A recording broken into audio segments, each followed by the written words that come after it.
नमस्कार दोस्तों आज बात करेंगे एक्वेटल और डिस्चार्ज के बारे में। एक्वेटल और डिस्चार्ज जो है एक लीगल टर्म है। इसमें एक्वेटल मैं आपको मोटा मोटा बता देता हूँ। उसके बाद हम स्लाइड के बारे में हम देखेंगे। एक्वेटल एक ऐसी टर्म है जिसमें आफ्टर कंप्लीट ट्रायल, ये ट्रायल कंप्लीट होने के बाद जो जज साहब जो है ऑर्डर देते हैं आफ्टर चार्ज फ्रेम, यानी चार्ज फ्रेम होने के बाद, ट्रायल कंप्लीट होने के बाद। अब ये ट्रायल क्या होती है? जैसे मैजिस्ट्रेट के सामने, कोर्ट के सामने कोई ट्रायल चलती है, यानी कोई प्रोसीडिंग होती है, उसको ट्रायल कहते हैं हम। सबसे पहले चार्जशीट पुलिस फाइल करेगी। चार्जशीट पुलिस फाइल करने के बाद उसमें चार्ज फ्रेम करेगा मैजिस्ट्रेट। मैजिस्ट्रेट के बाद चार्ज फ्रेम करने के बाद उसमें प्रोसिक्यूशन एविडेंस स्टार्ट होगी। उसके बाद 313, अंडर सेक्शन 313 के तहत प्रोसीडिंग होगी, यानी एक्यूज्ड को एक बार सुनने का मौका दिया जाएगा। उसके बाद डिफेंडेंट एविडेंस स्टार्ट होगी एंड देन आर्गुमेंट, और लास्ट टर्म इज कन्विक्शन और acquittal.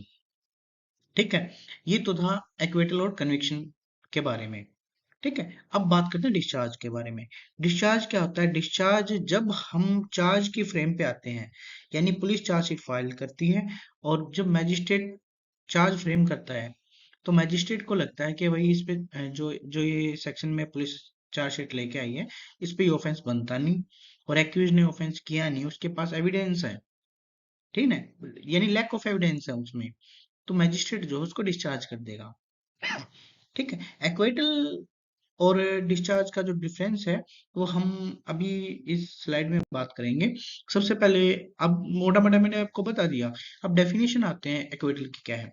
Acquittal is the verdict, verdict यानी एक फैसला है, गिवन बाय द जज, एक जज देता है, that legally confirms the innocence of the accused, क्या कानूनी तौर पे हमने कंफर्म कर लिया है कि आरोपी जो है इनोसेंस है, यानी इनोसेंट है, यानी वो निर्दोष है।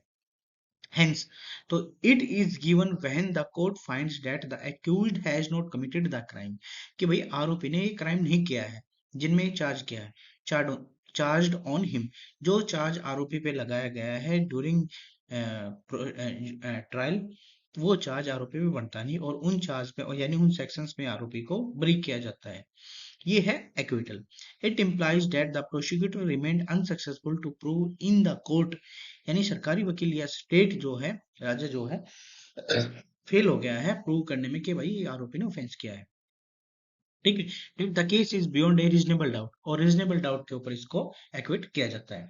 Now you must be wondering what does reasonable doubt means. ये रीजनेबल डाउट क्या है? हर मैजिस्ट्रेट, हर जज जो है अपने उसमें एक्विटल में ये डाल देता है कि reasonable doubt, basically reasonable doubt is a standard of proof of a supreme level which needed to be provided to obtain a guilty verdict, यानी एक ऐसा एविडेंस होते हैं जो जो आरोपी को प्रूव करते हैं कि इसने ऑफेंस किया है। ठीक है, अगर रीजनेबल जहां पे वर्ड आ गया, उसका मतलब है कि प्रोसिक्यूशन जो है वो एविडेंस पूरा कंप्लीटली, या इन्वेस्टिगेशन एजेंसी या पुलिस जो है पूरी इन्वेस्टिगेशन अच्छी तरह नहीं करके लेके आई, और एविडेंस उन्होंने छुपा लिए या रिकवर नहीं किए, तो एक्विट किया जाता है रीजनेबल डाउट पे। तो ये तो था डेफिनेशन एक्विटल की। अब बात करते हैं डिस्चार्ज की डेफिनेशन क्या है। अकॉर्डिंग टू सेक्शन 227 सीआरपीसी, ठीक है, उसमें क्या है, बस अब जो बीएनएसएस है उसमें सेक्शन चेंज हो गया है, लेकिन सब एवरीथिंग इज सेम। ठीक है, on the considering the record of the case and documents submitted in relation to the case and after hearing both the parties, यानी दोनों पार्टियों को सुनने के बाद, the judge believed that there are not enough grounds for further proceeding against the accused, कि जज को लगता है कि भाई अगर इसकी प्रोसीडिंग आगे बढ़ाई जाएगी तो उसका कोई बेनिफिट नहीं है, the accused shall be discharged, तो उन ग्राउंड पे आरोपी को डिस्चार्ज किया जाता है। So the accused can be discharged when sufficient evidence is not present, यानी उसके मजिस्ट्रेट ने देख लिया कि भाई इसके खिलाफ, फाइल में देख लिया इसके खिलाफ ज्यादा सबूत नहीं है, और एक भी सबूत ऐसा नहीं है जो प्रूव करता हो कि इसने ऑफेंस किया है। देन चार्ज फ्रेमिंग, या चार्ज फ्रेमिंग के टाइम पे जो है आरोपी को जो है डिस्चार्ज किया जाता है। ठीक है, ये तो था डिस्चार्ज की डेफिनेशन। अब बात करते हैं इन दोनों के बीच में जो डिफरेंस है वो। अब कंपैरिजन चार्ट एक बार आप देखिएगा, इसमें मीनिंग बताया गया है। मीनिंग का जो पोर्शन है उसमें बताया गया है एक्विटल मीन्स लीगली फ्री, यानी उसको लीगली फ्री कर दिया, क्या भाई आप जो है आपको दोबारा कोर्ट में नहीं बुलाया जाएगा, आप फ्री हो। लेकिन डिस्चार्ज में क्या है, उसको रिलीज कर दिया कि भाई जब तक तेरे खिलाफ कोई और सबूत नहीं आ जाते ना, तब तक तू फ्री है। अब व्हाट इज इट, ये क्या है, दूसरा सेकंड क्वेश्चन क्या है, व्हाट इज इट इन एक क्रिमिनल केस, एक फैसला क्रिमिनल केस में of not guilty of the offence, क्या आरोपी जो है गिल्टी नहीं है। और डिस्चार्ज में क्या है, order in criminal case of not sufficient grounds, यानी सफिशिएंट ग्राउंड्स नहीं है। पुलिस जो है डिस्चार्ज के बाद भी सफिशिएंट ग्राउंड्स जो है मजिस्ट्रेट के सामने पेश कर सकती है, देन उसको बुलाया जा सकता है डिस्चार्ज में। और रीअरेस्ट, एक्विटल में रीअरेस्ट नहीं होगा, लेकिन डिस्चार्ज में रीअरेस्ट होगा, यानी दोबारा से गिरफ्तारी हो सकती है। कंप्लेंट और विड्रॉल और कंपाउंडिंग ऑफेंसेस, ठीक है, ये इन केसेस में जो है केस विड्रॉ हो गया तो एक्विटल होगा, कंपाउंड हो गया तो एक्विटल होगा, कंप्लेनेंट ने गवाही में मना कर दिया तो एक्विटल होगा। लेकिन डिस्चार्ज में क्या है, एनी एविडेंस अगेंस्ट अक्यूज्ड, ठीक है, कोई भी एविडेंस ऐसा फाइल पे मौजूद नहीं है, एब्सेंस है, तो डिस्चार्ज किया जाएगा। ठीक है, next, result from the absence of complainant withdrawal और कंपाउंडिंग ऑफेंसेस एनी एविडेंस, ये तो मैंने आपको बता दिया अभी।